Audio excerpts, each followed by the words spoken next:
On my birthday, my parents didn't bring out a cake. They brought out witnesses. Nearly 100 relatives seated neatly watching as my father slid a folder across the table like a contract. Inside was a bill, almost a $4 million for the cost of raising me.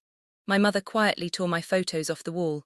My sister reached for my car keys and said Dad had already signed them over. Then my boss stood up and fired me on the spot. I didn't cry. I didn't argue. I walked out in silence before I tell you how that silence turned into something they never expected. Tap like. And tell me where you're listening from. And if your family ever tried to break you like this, your words might help more than you know. My name is Amanda. I'm in my early 30s, and for most of my life I was the child my family didn't quite know what to do with. I wasn't loud enough to be impressive. I wasn't fragile enough to be protected. I learned early that in our house, love was quiet, conditional, and usually came with strings attached. From the outside, my family looked flawless. Big house, long driveway, holiday dinners that felt more like photo shoots. Neighbors whispered about how lucky we were. Inside, everything ran on unspoken rules. My father, Richard, believed money was proof of worth. My mother, Elaine, believed silence was the same thing as peace. And my younger sister, Lena, learned very young that being adored was a skill, and she mastered it. Growing up, I was the reliable one, the one who fixed things. When the internet went down before a party, I handled it. When bills piled up or accounts got messy, I quietly sorted them out. I never asked questions, I never asked for credit.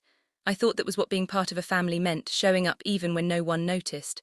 The photos on the wall told a different story. Lena's smile was everywhere.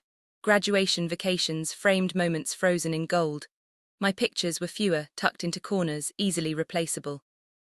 I noticed, but I told myself it didn't matter. I had my own life, my own career. I paid my own rent, I drove my own car. Independence felt like safety. That night, the night of the dinner, I arrived straight from work, still in my jacket, sensible shoes. I remember pausing in the entryway, adjusting my bag on my shoulder, listening to the hum of conversation spill out into the hall. Laughter, glasses clinking. My name floated through the air once or twice, followed by polite smiles. My mother barely looked at me when I walked in. She was busy smoothing her dress, making sure everything looked perfect. My father was already in host mode, shaking hands, telling stories. Lena stood near the center of it all, glowing, confident, like she belonged there in a way I never quite did. I told myself it was just a birthday dinner, that I was overthinking it. Families get awkward. People say the wrong things. I took my seat, folded my hands in my lap, and waited. I didn't know yet that this wasn't a celebration. It was a setup. Dinner began the way these things always did. Perfectly timed, perfectly staged. Plates appeared all at once. Wine was poured without anyone asking. Conversations overlapped just enough to sound warm, but not enough to feel real. I smiled when someone caught my eye. I nodded when an aunt complimented the house. Inside, something felt off, like a low vibration under the table. Halfway through the main course, my mother stood up. She didn't tap her glass. She didn't make a speech.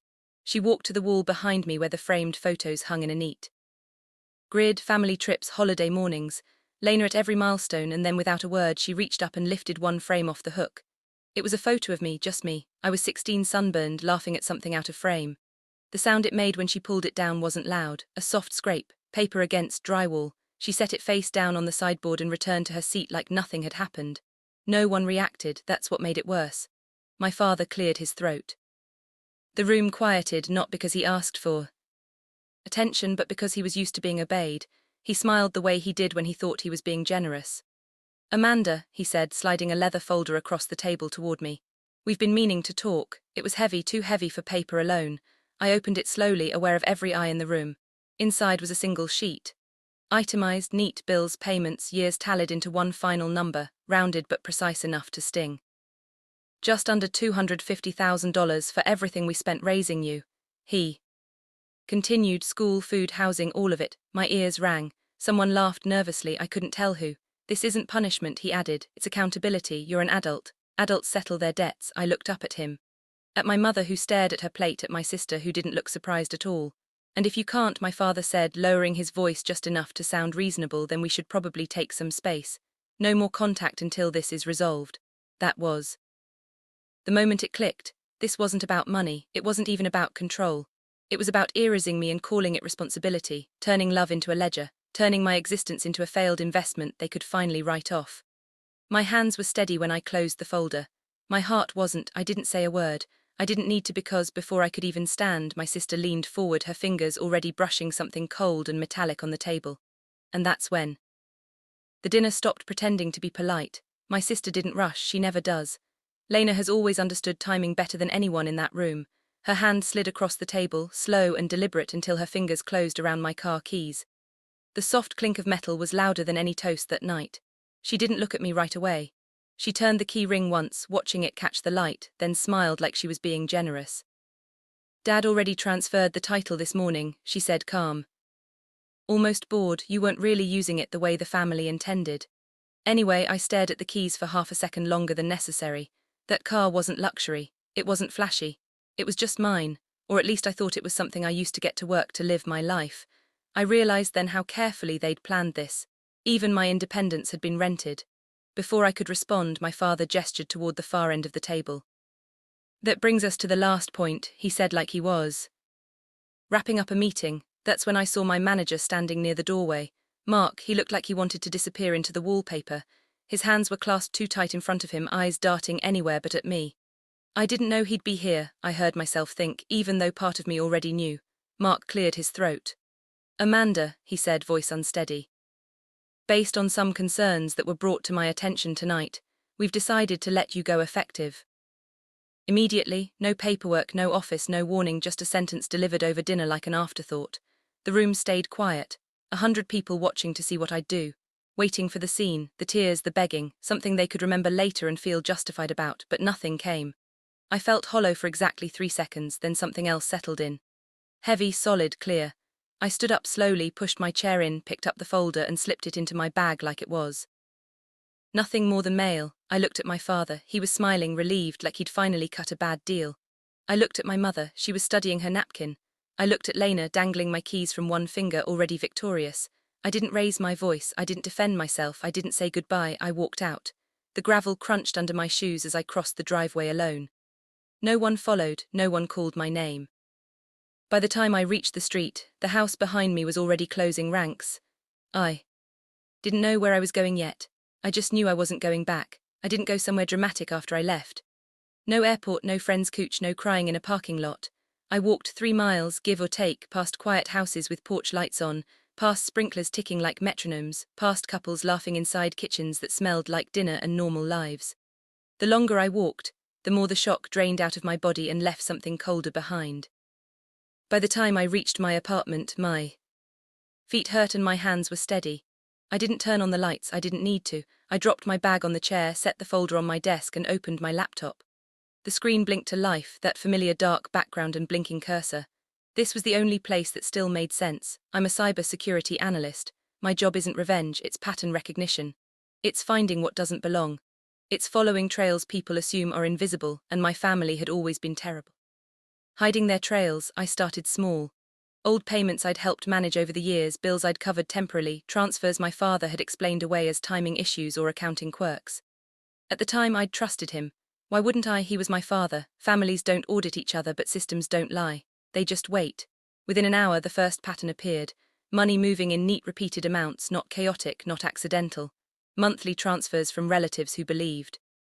They were investing in something safe, something managed by Richard because he understood finance. I recognized the names immediately. My Uncle Paul, my Aunt Helen. Good people, careful people, the kind who still mailed birthday cards with handwritten notes.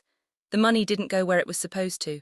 It pulled briefly, then moved again out, always out to an account tied to expenses that had nothing to do with investments. Luxury rentals, designer charges, flights, hotels, lifestyle spending. Lena's lifestyle. My stomach didn't drop, it hardened. I leaned back in my chair and stared at the ceiling. This wasn't just favoritism, this wasn't just cruelty. This was something else, something heavier, something with consequences. My phone buzzed on the desk once, then again. I didn't touch it, I didn't have to look to know who it was. I kept working, I didn't break into anything. I didn't access anything I wasn't legally allowed to see. I only organized what already existed. I compiled timelines, matched amounts, labeled payments and bills the way they actually functioned, not the way my father described them. By the time the sun started creeping up through the blinds, the story was complete and it was ugly. I saved everything, backed it up, took a breath. That's when I finally checked my phone. Dozens of missed calls, messages stacked on top of each other, my mother's number, my father's, Lena's, then Mark's. Mark's message was short and panicked. He said he needed to talk, that there had been a misunderstanding, that he'd been pressured, that maybe we could work something out. I didn't respond. Instead, I opened my contacts and found the number I'd been hopping I wouldn't need. The regional director, the woman who'd approved my last project, the one who'd stayed calm while everyone else panicked during a security incident last year, she answered on the second ring. Amanda, she said, it's late, I know.